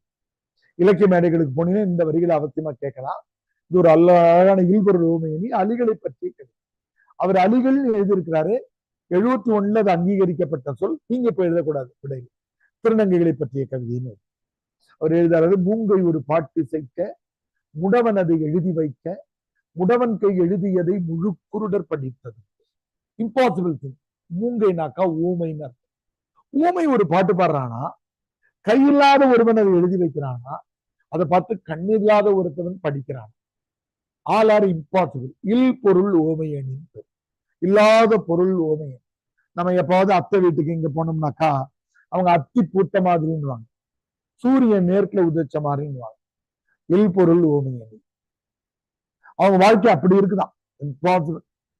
முங்கையனின் பாட்டானோ முடவன் கை எழுத்தானோ முழு குருடர் படிக்கின்றார். இந்த கவிதையினுடைய உச்சமான வரி அடுத்த 2 வரி தான். சந்தி பிழை போன்ற சந்ததி பிழை. நான் சந்தி பிழைனா என்ன, அவனுக்கு தன் எண்ணில் இத்து போடணும், கதவை திறந்த எண்ணில் இத்து போடணும், குமாரை பார்த்தேன் இப்பு போடணும். இது போலனா தமிழாசிரியர்கள் ஸ்பீச் போட்டுருவாங்க, 1/2 மார்க் 1/4 மார்க் பருவாப்போ. இப்போ உங்களை எல்லாம் குறைக்க மாட்டாங்க, பயப்பட வேண்டும். தமிழ்நாட்டில் இக்கீச்சுக்கெல்லாம் குறைச்சிருவாங்களே. ஆனா தவிர்க்கிறதுக்கு 2 இடங்கள் இருக்கு. நான் அதை சொல்றேன். இந்த மாதிரி சந்திப்பிழை இருந்தா, இது மாதிரி அச்சாகி வருது புத்தகம்னா, சந்திப்பிழை இருந்தா புத்தகம் ஒண்ணும் நல்லா இல்லைன்னு என்ன கண்டென்ட் எழுதினாலும். சந்திப்பிழை இருந்தா தூக்கி போடுற மாதிரி சந்ததியிலிருந்தே தூக்கி எறியப்பட்டவங்களா. சந்ததினா என்ன? நானு, எங்க அப்பா அம்மா, அப்பாவுடைய அப்பா அம்மா, இப்படி 7 தலைமுறை ட்ரீ எல்லாம் போட்டு வச்சிருக்கோம். தாத்தா பேர் என்னன்னு கேட்டு. ஆனா நம்ம வீட்டுல யாராவது ஒரு திருநங்கை பிறந்திருந்தாங்கன்னா அவங்க வீட்டை விட்டு துரத்திருப்பாங்க. அவங்களை பத்தி நமக்கு சொல்லவே மாட்டாங்க. அவங்க ரிமூவ் ஃப்ரம் ரேஷன் கார்டு. அவங்க அத்தோட முடிஞ்சு போச்சு. அதுதான் சந்ததி பிழைன்னு சொல்றோம். அப்படி ஒவ்வொரு இந்த அடித்தட்டு மக்கள் இருக்கிற முக்கியமான வரிகளை அடுத்த நிலாச்சோறு என்பதும் அடித்தட்டு மக்கள் கவிதை தான். ஏனாக்கா இது பிச்சைக்காரனின் கண்ணீர் நினைவு. பிச்சைக்காரன் வந்துட்டாலே அடித்தட்டு மக்கள். அதுல ஒரு அழகான வரியை எழுதியிருக்காரு பாருங்க. துண்டு நிலா சோறாக, துளி விண்மீன் கரியாக. மிகச்சிறந்த ஓமை. ஓமைன்னு குறிச்சுக்கோங்க. ஓமை குறியீடு படிமம். இந்த புத்தகத்துல இடம்பெற்றிருக்கிறதுன்னு ஒரு கேள்வியை யூபி செஞ்சுக்கிட்டு கேட்கிறாங்க. துண்டு நிலா சோறாக. நமக்கு நிலவை பார்த்தா காதலியின் முகமாக தெரிகிறது. பாட்டி வடை சொல்றாங்கன்னு தெரியுது. ஆனா சாப்பிடாதவனுக்கு அது சோறு மாதிரி தெரியுது. துண்டு நிலா சோறாக, சுத்தி இருக்கிற நட்சத்திரம்லாம் நமக்கு பொரியல் மாதிரி தெரியுது. வெண்டைக்காய் பொரியல், உருளைக்கிழங்கு பொரியல் மாதிரி. துண்டு நிலா சோறாக, துளி விண்மீன் கரியாக, கண்டு பசி நோய் கொண்டோம் காலன் தேரி. இந்த பார்த்தா எங்களுக்கு பசி வருது, என்னைக்குடா நாங்க சாக போறோம்னு தெரியல. காலன் தேர்னா யமனுடைய தேர், என்னைக்கு வரும்னு எனக்கு தெரியல. அடுத்து அடித்தட்டு மக்களுடைய கவிதைகள்ல அனாதைகள். அனாதைகள் என்பது வடமொழி சொல். ஆதரவற்றவர்கள் ரொம்ப முக்கியமான கவிதை இல்லை இது. ஆனா இதுல ஒரு வரி முக்கியமான வரி இருக்கு. அது என்னன்னா, பாடகன் கண்ணீர் மருந்து, பச்சை புல்வெளி மடியுண்டு, பாலை கூரையில் நீர் உண்டு, பாடகன் கண்ணீர் மருந்து. இதான் குறியீடு. உங்களுக்கு வயிற்று வலி, முதுகு வலி, நான் மருந்து வாங்கி தரணும். கவிஞர் நானே ஏழை, நான் என்ன பண்ணலாம் உங்களுக்காக? உங்களுக்காக நான் கொஞ்சம் அழலாம். அந்த கண்ணீர் உங்களுக்கு மருந்தாக இருக்கும்னு ஏழைகளை பார்த்து நான் காமராஜர். அது உருவகம்னு குறிச்சிருக்கோம். பாடகன் கண்ணீர் மருந்தாக மாறுகிறது. நடை பிணங்கை. இது மலைவாழ் பள்ளியர் குலத்தை சேர்ந்தது. ஒப்பீட்டுக்காக முத்துப்பட்டன் கதை படிக்கும் போது பளிச்சியம்மன் கதைன்னு ஒரு கதை படிக்கும். அவங்க இந்த இடத்தை சேர்ந்தவங்க தான். ஒரு உயர்தர அல்லது உயர் ஜாதி என்று கருதப்படுகிற ஒரு இளைஞனை காதலிக்கிறது. அந்த அம்மா அந்த அவரை கல்யாணம் பண்ணிக்காம சிலையா நின்றுட்டாங்கன்னு கதை எழுதியிருப்பானுங்க. ஆத்துல அடிச்சு கொண்டுட்டு இருப்பானுங்க, சிலையா நின்னாங்கன்னு கதை எழுதி. அவங்க இந்த இனத்தை சேர்ந்தவங்க தான் பழிச்சு. இது எக்கச்சக்கமான வரிகள், நல்ல வரிகள் இருக்கு. நான் விளக்கம் சொல்லாம வரிகளை மட்டும். தேன் கூட்டு மாளிகைக்கு திருடர் குலம். தேனை நாம எடுக்கிறோம்னு சொல்லிட்டு இருக்கிறோம். ஆனா அவங்க ஒத்துக்கிறாங்க, தேனியினுடைய உழைப்பை நாங்கள் திருடுகிறோம். தேன் கூட்டு மாளிகைக்கு திருடர் குலம் நாங்கள் இல்லை. தென்னர் மலைமுகத்தை பெருவாக்கும் குலம் தான். மலையில கவர்மெண்ட் என்னைக்கு ரோடு போடுறது இல்லை, இவங்களே நடந்துதான் பாதையை விடுது. இதனுடைய கடைசி வரிகள் ரொம்ப அருமையான வரிகள்.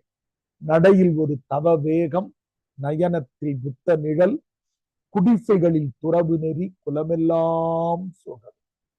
நாங்க ஒரு தலைமுறையா சோகமா இல்ல, குலமெல்லாம் சோகம். காட்டு மூலிகை போல், போல் வந்துட்டாலே ஓமைன்னு அர்த்தம். மிகச்சிறந்த ஓமை. காட்டு மூலிகை போல் கண்டெடுக்க முடியாமல் ஓட்டை குடிசைக்குள் உயிர் வாடும் நடைபெறார். நல்லது செய்யக்கூடியவங்க, உழைக்கக்கூடியவங்க தான்.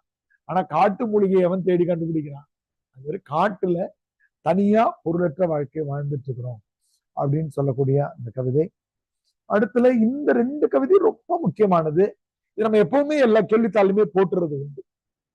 ஏன்னு கேட்டீங்கன்னா, அவர்கள் நீதிமன்றத்தை கேள்விக்குள்ளாக்குகிறார்கள்னு புத்தகத்துக்குள்ள மறுபடி ஒரு முன்னுரை எழுதி 2 கவிதைகள். இதுக்கு என்ன முன்னுரை அவர் எழுதுறதுடைய சாராம்சம்னா, பிச்சைக்காரிகளையும் குடிகாரர்களையும் கவர்மெண்ட் 60-70கள் அதிகமா கைது பண்ணிருக்கு. ஆனா என்ன பண்ணிருக்கணும்? ரீஹாபிலிட்டேஷன், அவங்களுக்கு மறுவாழ்வை பத்தி சிந்திச்சிருக்கோம். மறுவாழ்வை சிந்திக்கிறதுக்கு சட்டமன்றமும் பாராளுமன்றமும் இவ்வளவு நிதி ஒதுக்கலாம், அவங்களுக்கு தொழில் சொல்லி தரலாம்னு சொல்லும் போது கோர்ட் அதை மறுக்குது. அதுக்கெல்லாம் ஃபண்ட் இதாயிடும், அதெல்லாம் நீங்க செய்ய வேண்டியது. அதை பார்த்து ஒரு கோபம் இருக்கு. அதை எழுதுறாரு பாருங்க, எழுதிருக்காரு. ஒரு மகத்தான தேசத்தின் சமூக ரீதியான மேடு பள்ளங்கள் தகர்க்கப்பட்டு சோசியலிச பூக்கள்னா சம உடைமை, பொது உடைமை மலர வேண்டும் என்பதற்காக எடுக்கப்பட்ட சட்ட ரீதியான அரசியல் முடிவுகளுக்கு பக்கத்துல பாராளுமன்றம் சட்டமன்றம் எழுதிதான் உங்களுக்கு புரியும். இந்த நீதிமன்றங்கள் நிராகரித்த போது எனது ரத்த ஓட்டத்தின் வெப்பநிலை அதிகரித்திருக்கிறது. இன்னைக்குதான் சிறைச்சாலைகள்ல அவங்களுக்கு கூட பின்றதுக்கோ அவங்களுக்கு BA MA கரஸ்பாண்டன்ஸ்ல படிக்கிறதுக்கோ படிக்க வச்சு மறுபடியும் வெளியில அனுப்புறாங்க. அந்த காலத்துல சும்மா உட்கார வச்சுட்டு அவங்களுக்கு ஏதாவது வேலை கொடுத்துட்டு சாப்பாடு போட்டு வெளில அது பிச்சைக்காரை போய் கைது பண்ணி என்ன பண்றது? அவங்க மறுபடியும் வேலை வாய்ப்பு ஏற்படும். அந்த கோபம் தான் இருக்கு. 2 கவிதைகள் இருக்கு. இது UPSC அடிக்கடி ரிப்பீட் பண்ணிருக்க கேள்வி. இந்த கேள்வி நம்ம எப்பவுமே போட்டுறது உண்டு. உங்களுக்கு ஒரு அவுட் கொஸ்டின் மாதிரி நீதிமன்றத்தை கேள்விக்குள்ளாக்குகிற இருவர் என்ற கேள்வியை எந்த வருஷம் வேணாலும் இது பண்றாங்க. 3 தடவை ஏதோ கேட்டிருக்காங்க. தம்பிகிட்ட கொஸ்டின் பேங்க் இருக்கு, பார்த்தா தெரியும். இதுல பாருங்க, இதுல 2 வரிகள் முக்கியமான வரிகள் நான் சொல்றேன். உனது விசாரணையே கூண்டுகளில் தொடங்கும் போது தீர்ப்பு சிறைச்சாலைகளில் முடிவதில் வியப்பொன்றுகள். உனது விசாரணையே ஆஃப் ஜெயில் தானா? அது அந்த கூண்டுல நிக்க வைக்கிறதே இடுப்பு வரைக்கும் கைது பண்ண மாதிரி இருக்கான். அப்ப முழு ஜெயிலையும் போடுறது அப்படிதானடா போடுவேன். முன்னாடியே போர்காஸ்ட் பண்ணுது. தர்மத்தால் எனது பிச்சை பாத்திரம் நிறையும் முன்னால் கைதிகளால் உனது சிறைச்சாலை நிரம்பி விடுகிறது. நான் அணியும் ஒரே நகை ஹேண்ட்கப் தான், அது கூட சங்கிலி போட்டு இருக்கிறது என்கிறார். நான் சங்கிலி போட முடியல, ஆனா ஹேண்ட்கப் சங்கிலி போட்டிருக்கு.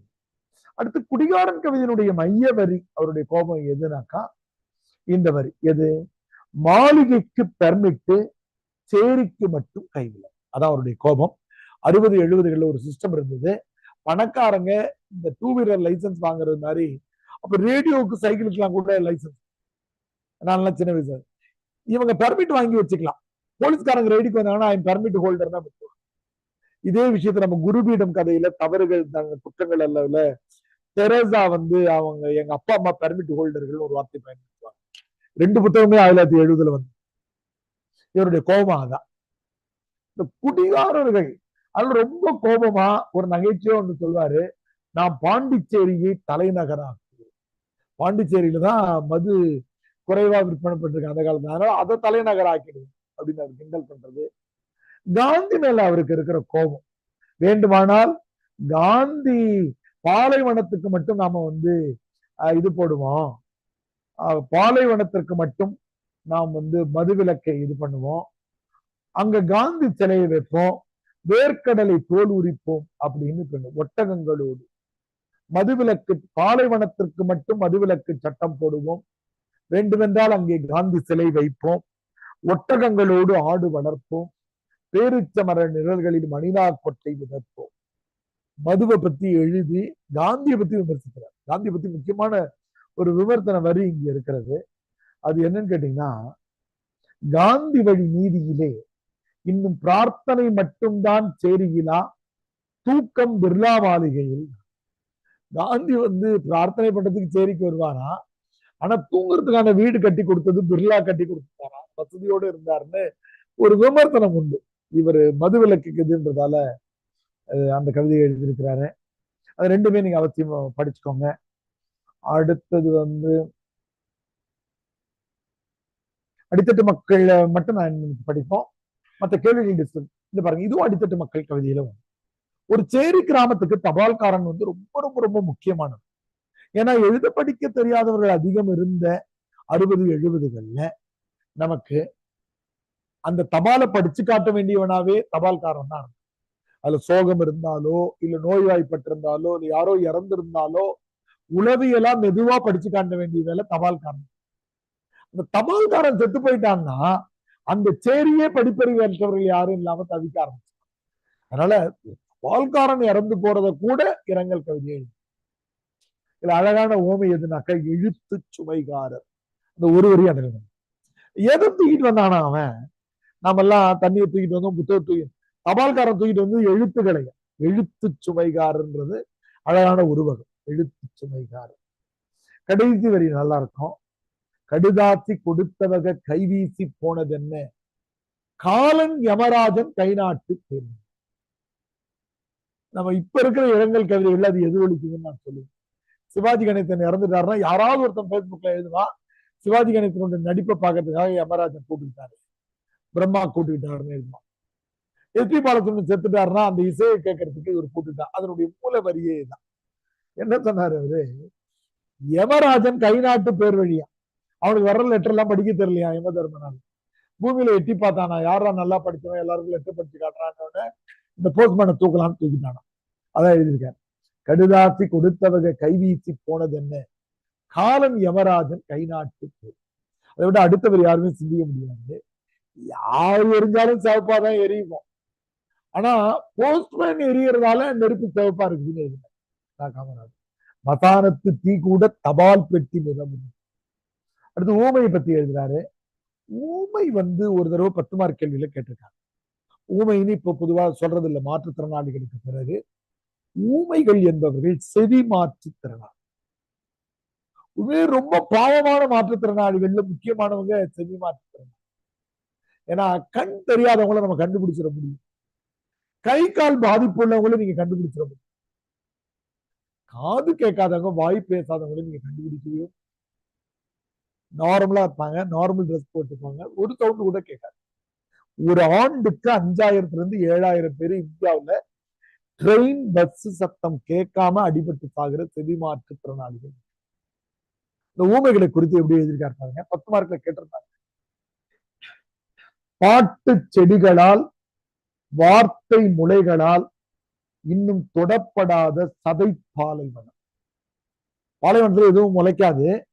இந்த சதை பாலைவனத்துல பாட்டு செடியும் முளைக்கலையா, வார்த்தையும் முளைக்கல, பாட்டும் வரல. அடுத்து பாருங்க, வார்த்தை கனிகளை எச்சில் படுத்தாத அழகின் ரசிகன். நாம பேசி பேசி வார்த்தைகளை எச்சில் படுத்திடுறோமா, ஊமைகள் வார்த்தைகளை எச்சில் படுத்தாம வச்சிருக்கிறாங்க. இந்த 10 மார்க்ல ஒரு தடவை கேட்டிருக்கிறாங்க. ஊமை கவிதை இம்பார்ட்டன்ட் குறிச்சுக்கோங்க. அடுத்ததாக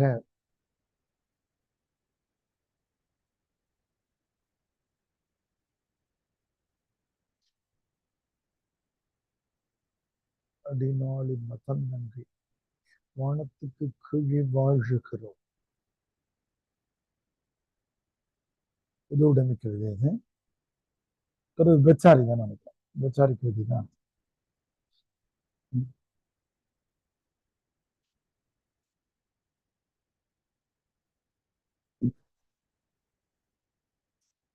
அடுத்து விபச்சாரி. இந்த கவிதை தான் இந்த புத்தகத்தினுடைய அதிகம் பேசப்பட்ட கவிதைகளே.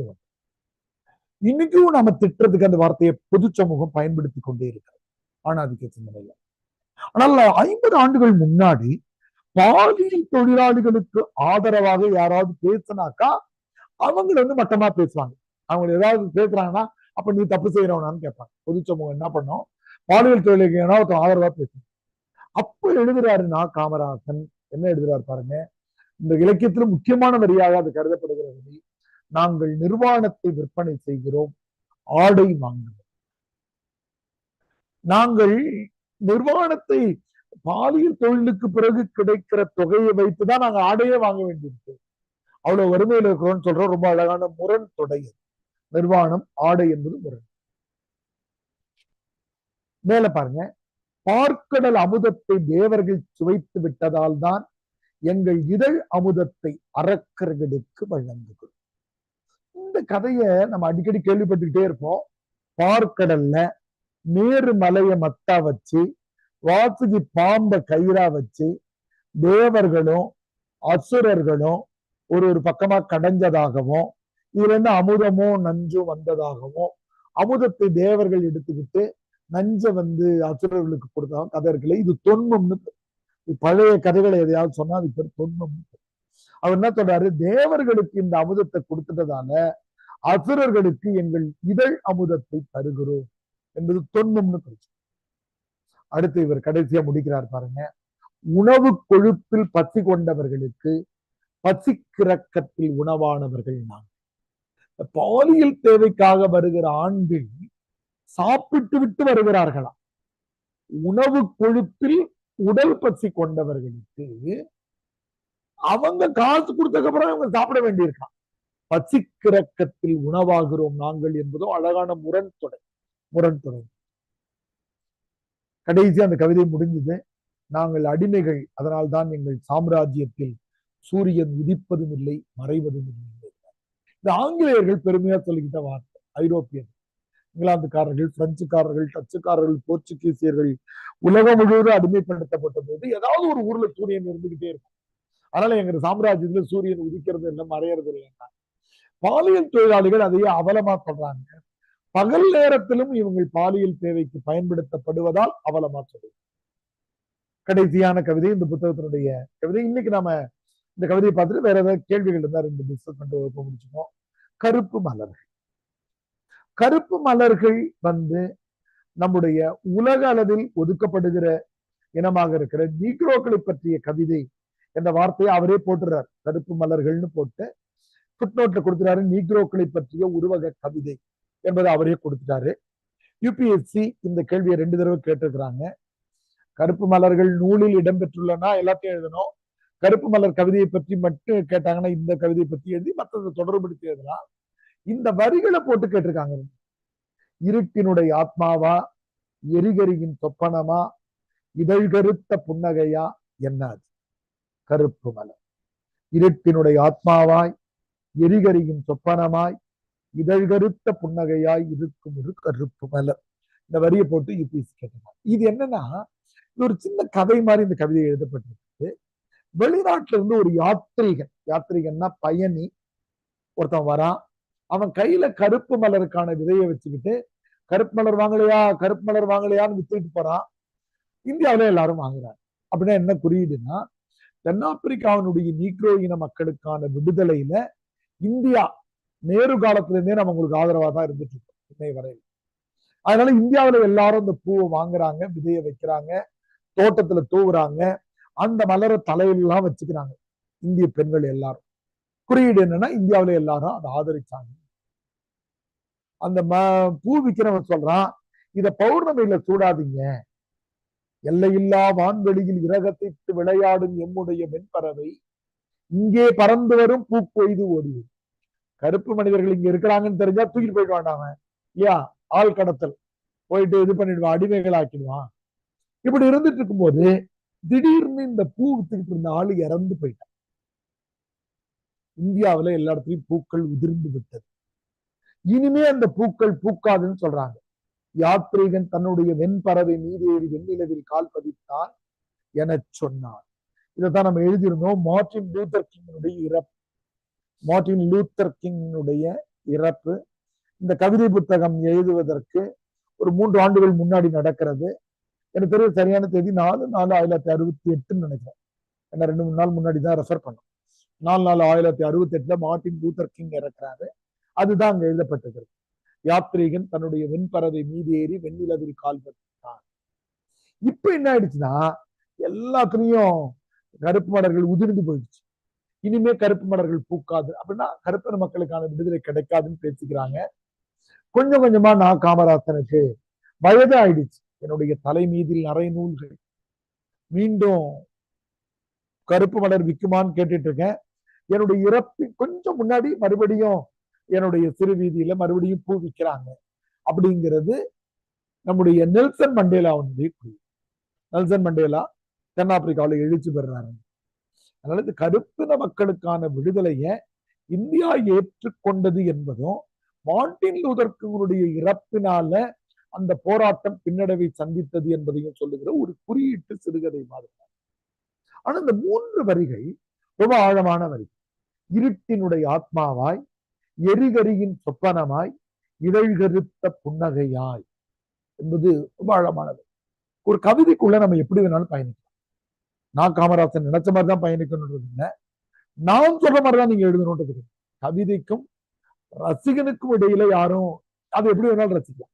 ஒரு சினிமா பாட்டை ஒரு குறிப்பிட்ட வரி உங்களுக்கு ரொம்ப பிடிச்சிருக்கு. நானே எக்கச்சக்கமா சினிமா பாட்டு கேட்கும்போது அந்த வரி தான் முக்கியமான வரி அப்படின்னு வீட்டுல சொல்லி சொல்லி அந்த வரியோட முடிஞ்சது அந்த பாடல். அவ்வளவுதான். தளபதி படத்துல வாள் பிடித்து நின்றால் கூட நெஞ்சில் வந்த ஞாபகம், போர்க்களத்தில் சாய்ந்தால் கூட ஜீவன் உன்னை சேர்ந்து, அந்த வரியில அந்த கவிதை உயரம் தொட்டு. ஆனா அந்த வரி தான் உங்களுக்கு பிடிச்சிருக்கும்னு சொல்ல முடியாது. அந்த வரிக்கு வேற பொருளா கூட உங்களுக்கு.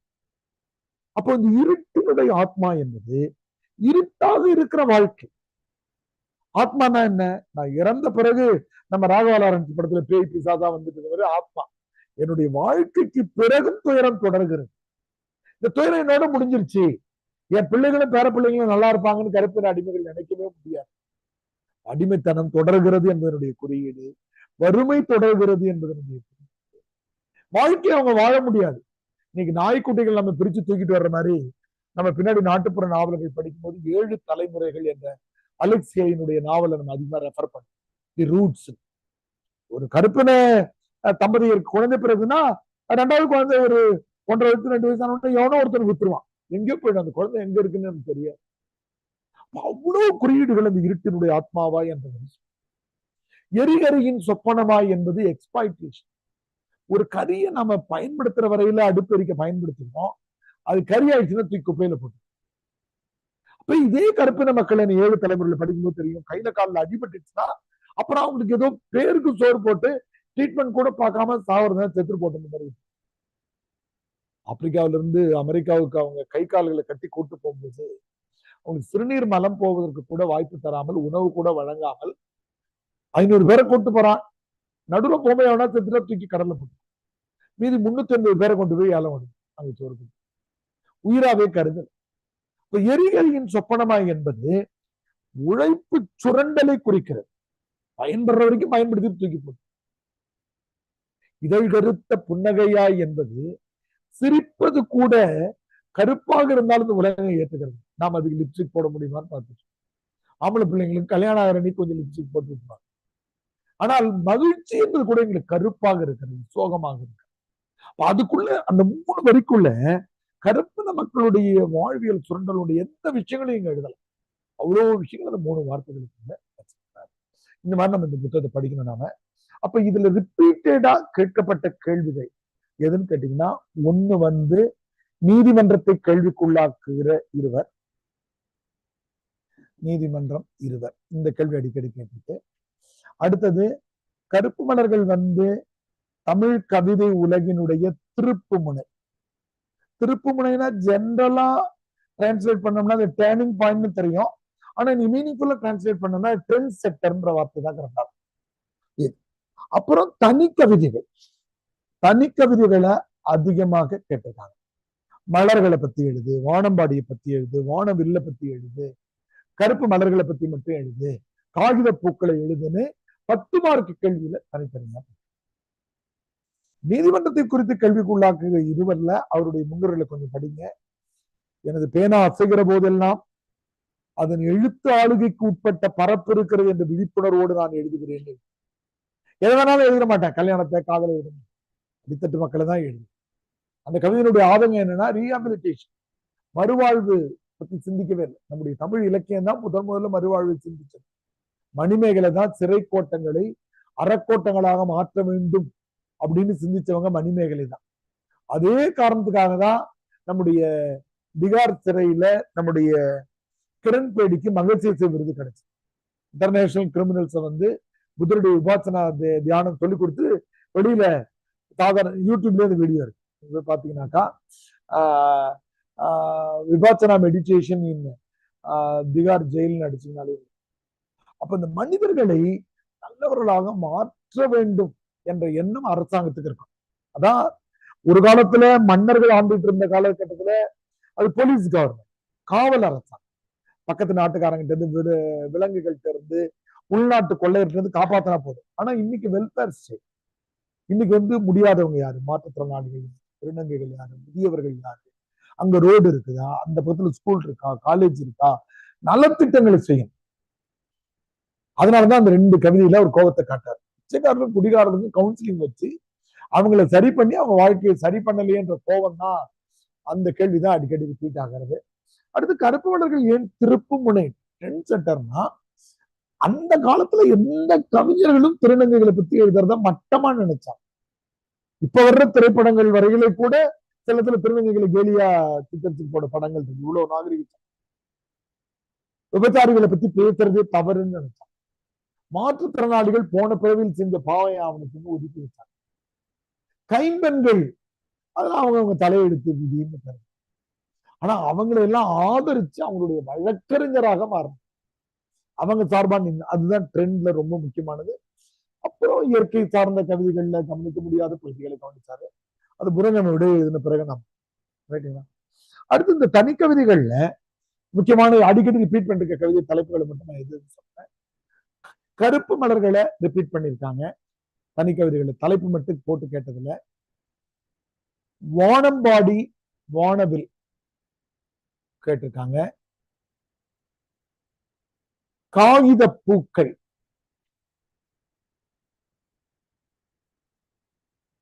கேட்டிருக்காங்க.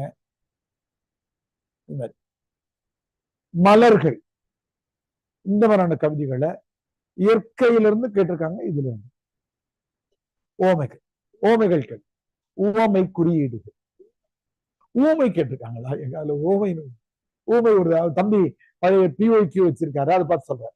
தலைப்புல நான் விடுபட்டு போன தலைப்பு வந்து ஊமை. வேறமா ஊமை கேட்டிருக்காங்க. எது வேணாலும் கேட்கலாம். ஐயோ இது கேட்காது கேட்கலாமா? இப்ப நம்ம இந்த ஒரு 4 வார்த்தை ஒண்ணு முடிச்சுப்போம். பொதுவா படைப்புல எது வெற்றினாக்கா உவமை என்பதுதான் வெற்றி. உவமைதான் ஒரு கவிதையை வந்து பெரியது. நமக்கு என்ன சொல்லுவோம்னா, எவ்வளவு உயரமா தெரியுமாடா இருந்தான், நம்ம குமார் இருக்கான்ல, குமார் மாதிரி உயரமா இருந்தான்.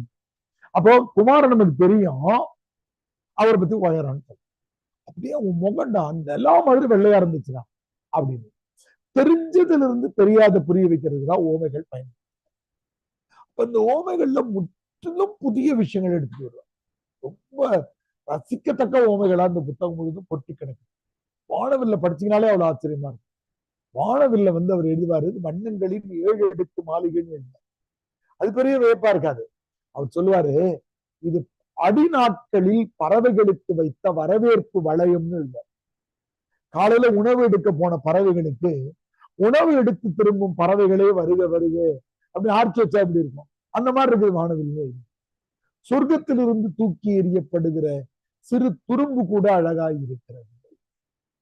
கடலை பத்தி எழுதுவாரு, நான் முத்துக்களின் பள்ளம், கப்பல்களின் சமவெளி, நதிகளின் கல்லறைன்னு எழுதுவார். எவனுமே எழுதியிருக்க மாட்டான்.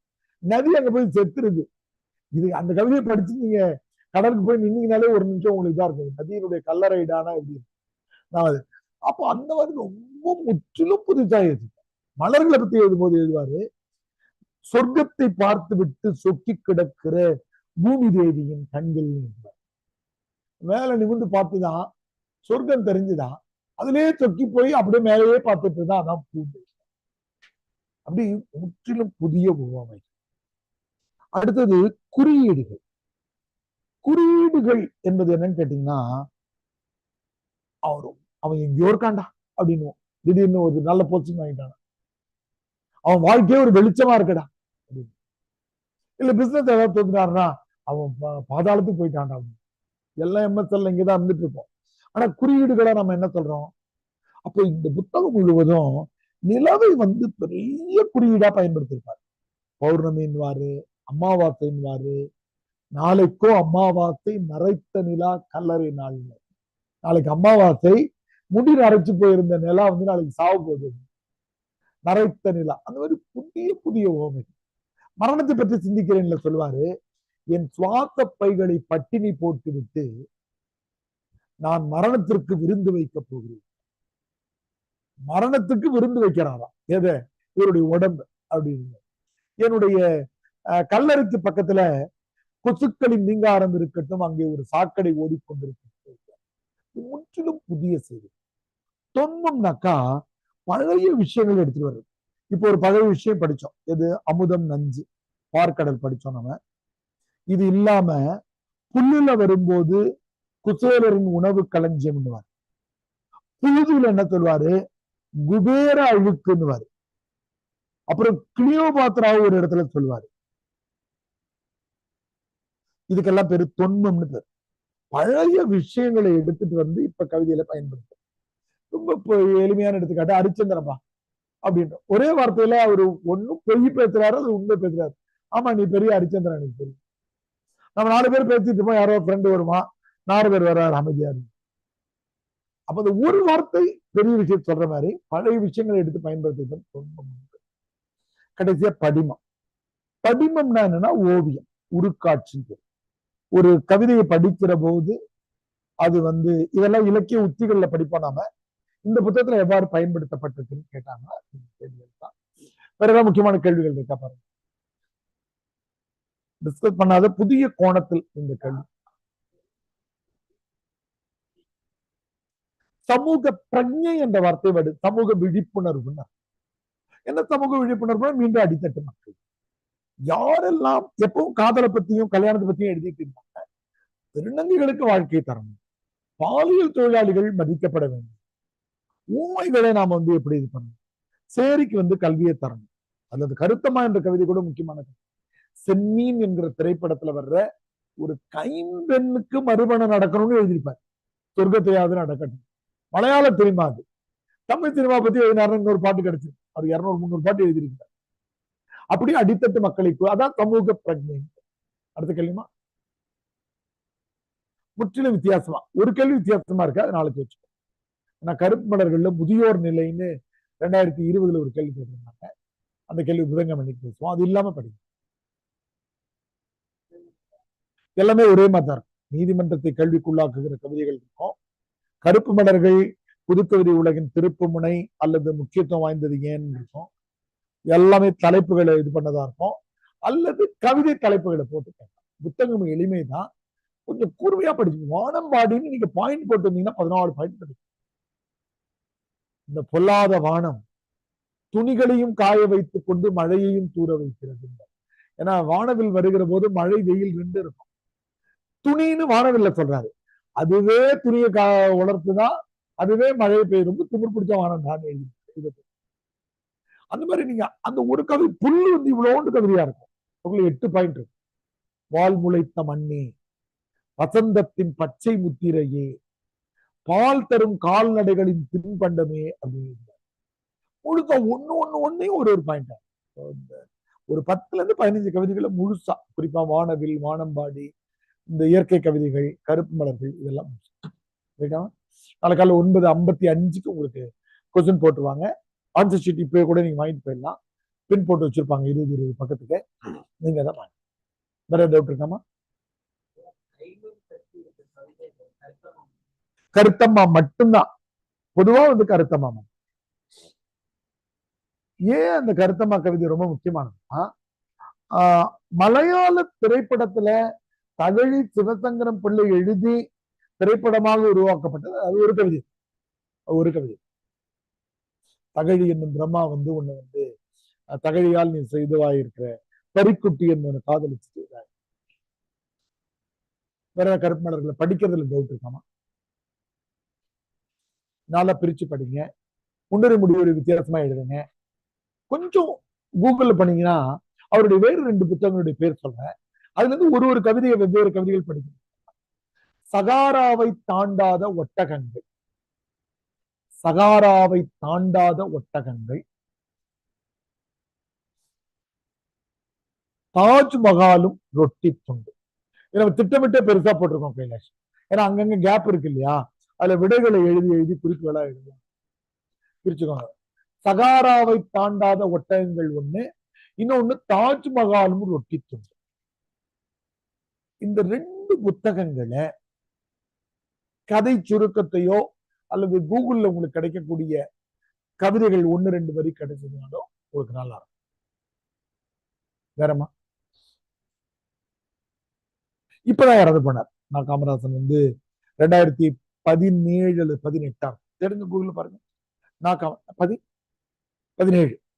2017 மே மாதம்ல, மே மாதத்துலதான் மே 27 28 இறந்தார். சென்னையில தான் இறந்தவர்.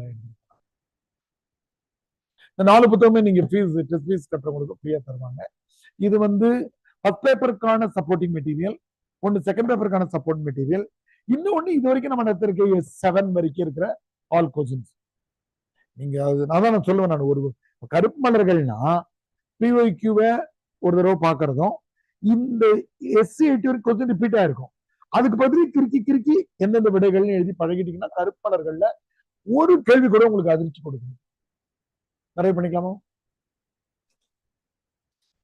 நம்ம ரொம்ப கரெக்ட் டைமுக்கு முடிச்சிடும். ஆன்லைன் பிள்ளைகள் ரேவதி மாதா டவுட் இருக்கடா? இல்லைங்க ஐயா.